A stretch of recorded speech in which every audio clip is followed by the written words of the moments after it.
మాతృదేవోభవ, పితృదేవోభవ. ఇప్పుడు మనము శనీశ్వరుని యొక్క వక్రగతి ప్రారంభమవుతోంది. ఎప్పుడు?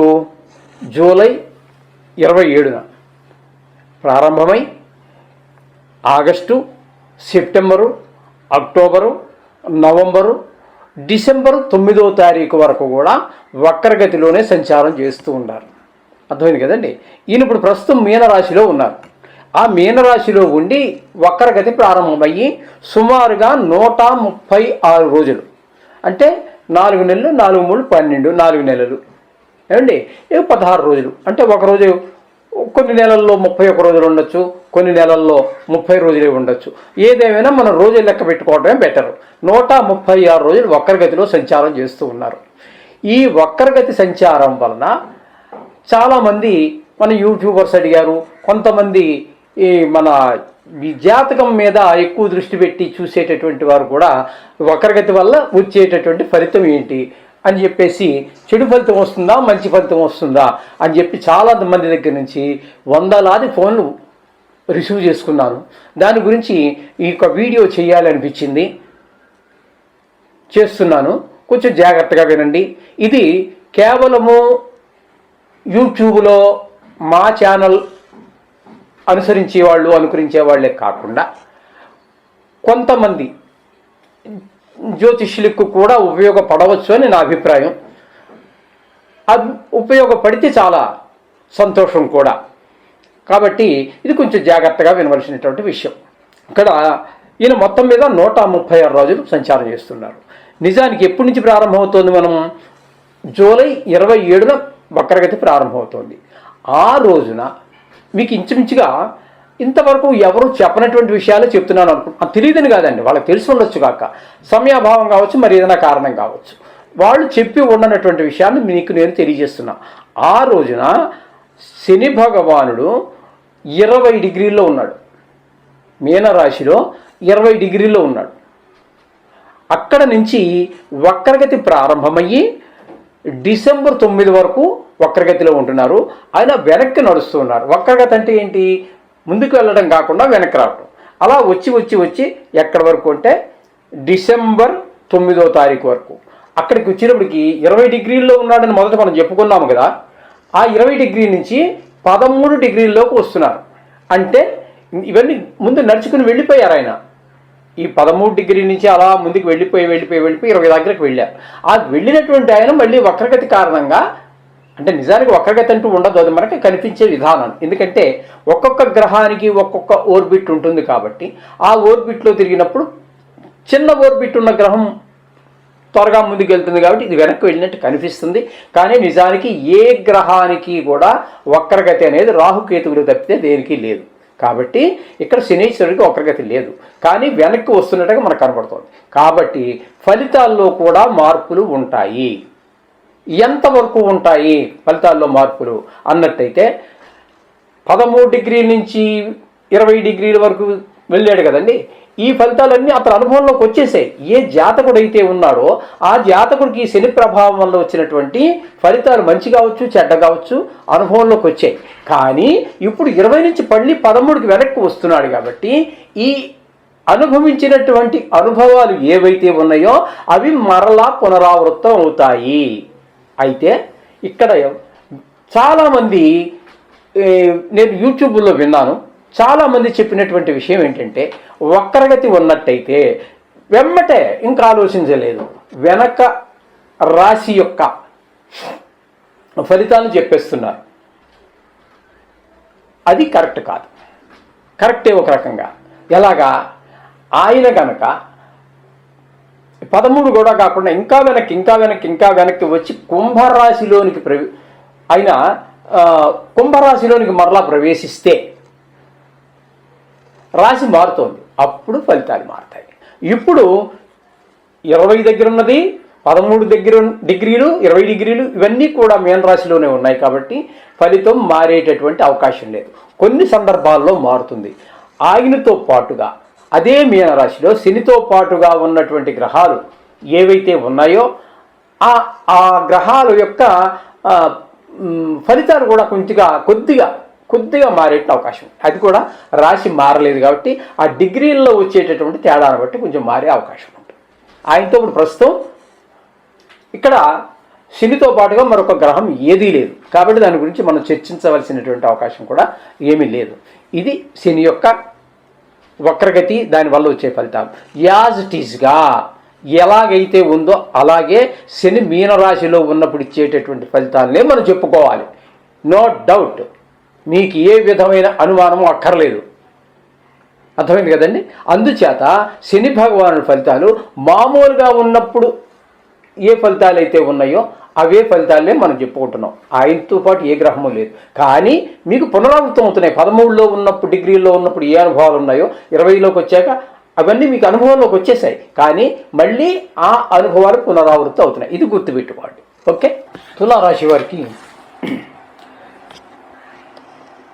శని భగవాను యొక్క వక్రగతి జూలై నెల 27వ తారీఖు నుంచి డిసెంబర్ 9వ తారీఖు వరకు 136 రోజుల పాటు 6వ స్థానంలో సంచారం చేస్తున్నారు. అంతకుముందు కూడా అంటే జూలై 26 వరకు కూడా ఆయన మీనంలోనే సంచారం చేశారు. తదుపరి కూడా డిసెంబర్ 9 తర్వాత కూడా ఆయన డ్యూరేషన్ ఉన్నంత వరకు ఆయన ఉండవలసినంత కాలం 2.5 సంవత్సరాల పాటు అక్కడ మీనరాశిలోనే సంచారం చేస్తారు. కానీ వక్రగతి మాత్రం ఈ 136 రోజులు వచ్చింది. దాని వలన ఫలితాలు ఏమైనా మార్పులు ఉంటాయా, చేర్పులు ఉంటాయా, ఒకవేళ ఉంటే ఏ విధమైన ఫలితాలు ఇస్తాడు అనేటటువంటిది సశాస్త్రీయమైన పద్ధతిలో మనం తెలుసుకునేటటువంటి ప్రయత్నం చేద్దాము. ఇక్కడ జూలై 27వ తారీఖున వక్రగతిలో ప్రారంభం చేశారు. ఆ వక్రగతిలో ప్రారంభం అయినప్పుడు ఆయన 20 డిగ్రీల సెల్సియస్లో 20 డిగ్రీల్లో ఉన్నారు. 20 డిగ్రీల్లో ఉన్నారు ఆయన. తదుపరి డిసెంబర్ 9వ తారీఖు వరకు ఆయన అక్కడ ఉంటారు. కాబట్టి రిట్రాగ్రేషన్లో అంటే వక్రగతిలో వెనకకి ప్రయాణం చేస్తూ 13 డిగ్రీ దాకా మళ్ళీ వస్తున్నారు. అంటే జూలై 27కు ముందు మీనరాశిలో ప్రవేశించిన నాటి నుండి మీకు అక్కడ మీకు 20 డిగ్రీల వరకు వెళ్ళారు ఆయన. అంటే మళ్ళీ అక్కడి నుంచి వెనక్కి వచ్చారు. అంటే వస్తున్నారు ఇప్పుడు 13 డిగ్రీ దాకా వెనక్కి. అంటే ఇవన్నీ కూడా మీరు 13, 14, 15, 16, 17, 18, 19, 20 డిగ్రీల్లో ఉన్నప్పుడు ఏ విధమైన ఫలితాలు ఉన్నాయో అవే ఫలితాలని మళ్ళీ 13కి అంటే వెనక్కి వస్తున్నారు. కాబట్టి ఒక్కసారి అనుభవించినటువంటి ఫలితాలే మరలా పునరావృతం అవుతున్నాయి. అవే ఫలితాలు మళ్ళీ ఇవ్వబోతున్నారు. అనుభవంలోకి వచ్చిన ఫలితాలనే మళ్ళీ ఇవ్వబోతున్నారని చెప్పేసి మనకి తెలుస్తోంది ఇక్కడ. అర్థమైంది కదండి. అయితే చాలామంది చెప్పటం కానివ్వండి, వాళ్ళు మా కస్టమర్లు అడగటం కానివ్వండి, మమ్మల్ని అనుసరించేవారు అడిగేటి ఏంటంటే వక్రగతి ద్వారా వెనకదారి ఫలితాలు చెప్తున్నారు, మరి దాని గురించి మీరు చెప్తే మాకు నమ్మకము, చెప్పండి, సశాస్త్రీయంగా చెప్పండి అని చెప్పేసి వారు అడగడం జరిగింది. దాని గురించి బాగా క్షుణ్ణంగా పరిశీలించిన మీదట ఇప్పుడు ఈయన వక్రగతిలోనికి ప్రవేశించేటప్పటి నుంచి వక్రం విడిచే వరకు కూడా 20 డిగ్రీల నుంచి 13 డిగ్రీల వరకు కూడా ఇవన్నీ కూడా రాశి అయితే మారలేదు, అదే మీనరాశిలో ఉంటున్నారు. కాబట్టి అవే ఫలితాలు మీనరాశిలో ఉంటే ఏ ఫలితాలు ఇస్తారో అవే ఫలితాలు ఇస్తారు. వెనక రాశి అనేటువంటి కుంభ ఫలితాలు ఇవ్వజాలరు. ఇది గుర్తుంచుకోండి. ఇది చాలామంది నన్ను అడిగినటువంటి వారికే కాకుండా ఇంకా ఈ జ్యోతిష్య శాస్త్రాన్ని అభ్యసించే వారికి కూడా ఉపయోగకరంగా ఉంటుందని అనుకుంటున్నాను. అయితే మిగతా గ్రహాల మీద ప్రభావం ఉంటుందా? కొన్ని గ్రహాల మీద ప్రభావం ఉంటుంది. ఏ గ్రహాలు ఇవి? కొన్ని గ్రహాలు అన్నట్టయితే శని గ్రహముతో పాటుగా యుతి పొందినటువంటి గ్రహాలు ఏవైనా ఉన్నట్టయితే వాటి మీద కూడా ప్రభావం ఉంటుంది. కానీ ఇక్కడ మీకు ఈ శని భగవానుడితో మరి ఒక ఏ గ్రహము యుతి లేదు కాబట్టి ఈ ప్రభావంలో ఏ మార్పు లేదు. ఇక్కడ తులారాశి వారికి 6వ స్థానంలో సంచారం చేస్తూ ఉన్నారు ఇక్కడ శని భగవానుడు. ఇక్కడ వారికి ఇచ్చే ఫలితంలో కూడా ఏ విధమైనటువంటి రాశి మారలేదు కాబట్టి ఏ విధమైన మార్పు లేదు. ఇది గమనించుకోండి. అయితే ఆయన ఇచ్చేటటువంటి ఫలితాలు ఏ విధంగా ఉంటాయి అన్నట్టయితే ధనధాన్యాభివృద్ధించ బంధు సంతోషం వర్ధనం, శ్రీ సౌఖ్యం గృహ నిర్మాణం, షష్ఠస్థానగత శని అని చెప్పి శాస్త్రం చెబుతోంది. అన్నట్టయితే దీని అర్థం ఏంటంటే శని 6వ రాశిలో ప్రవేశించిన తర్వాత ధనధాన్యాలు అభివృద్ధి చెందుతాయి. బంధుమిత్ర సమాగమము, బంధువులు మీ ఇంటికి రావటము, లేకపోతే మీరు బంధువుల ఇంటికి వెళ్ళడం, ఒకళ్ళతో ఒకళ్ళు ప్రేమాభిమానాలు పంచుకోవటము, శత్రుత్వాలు ఎక్కువగా పెంచుకుంటూ ఉన్నారు ఈ మధ్యకాలంలో. అలా ఈ పూర్వకాలంలో మామూలుగా ఈ అనుబంధాలు అవి ఎక్కువగా పెంచుకుంటూ ఉండేవారు. ఆ విధంగా వాళ్ళందరితో కలవటము, ఆత్మాభిమానాలన్నీ, ఆత్మ ప్రేమ అవన్నీ పంచుకోవటము. అవే కాకుండా నూతన గృహం కూడా నిర్మాణం చేసుకోవడానికి అవకాశం కల్పిస్తూ ఉన్నాడు షష్ఠమ స్థానంలో ఉన్నటువంటి శని భగవానుడు. స్త్రీ సౌఖ్యం అది దాని గురించి వివరిస్తే బాగుండదు, అందరికీ తెలుసున్నదే. తెలియనటువంటి విషయం అయితే మనం వివరించవచ్చు, కానీ అందరికీ తెలుసున్నటువంటిదే కాబట్టి దాని గురించి వివరించదలుచుకోలేదు. ఆ విధంగా సంతోషం, అన్నీ శుభ ఫలితాలేనండి. ఈ 6వ స్థానంలో తులారాశి వారికి మాత్రము శని భగవానుడు అద్భుతమైనటువంటి శుభప్రదమైనటువంటి మరలా రానిటువంటి ఫలితాలన్నీ కూడా వస్తూ ఉంటాయి.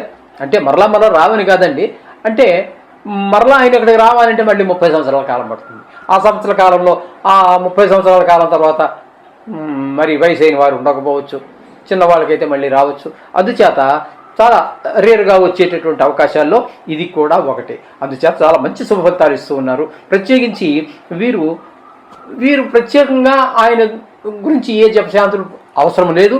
ప్రతిరోజు మీరు నిత్యం చేసుకునేటటువంటి ఆ నవగ్రహ పారాయణ ఏదైతే ఉందో అది సరిపోతుంది. మీకు శుభ ఫలితాలు ఇవ్వనివ్వండి, అశుభ ఫలితాలు ఇవ్వనివ్వండి, కానీ నిత్యము నవగ్రహ శ్లోకాలు చదువుకోవటం అనేది చాలా ముఖ్యమైనటువంటిది, అత్యంత శుభప్రదమైనటువంటిది. మీ జీవితం ఒడిదుడుకులు లేకుండా వెళ్ళాలి అంటే ఈ నవగ్రహ శ్లోకాలు రోజు చదువుకోండి.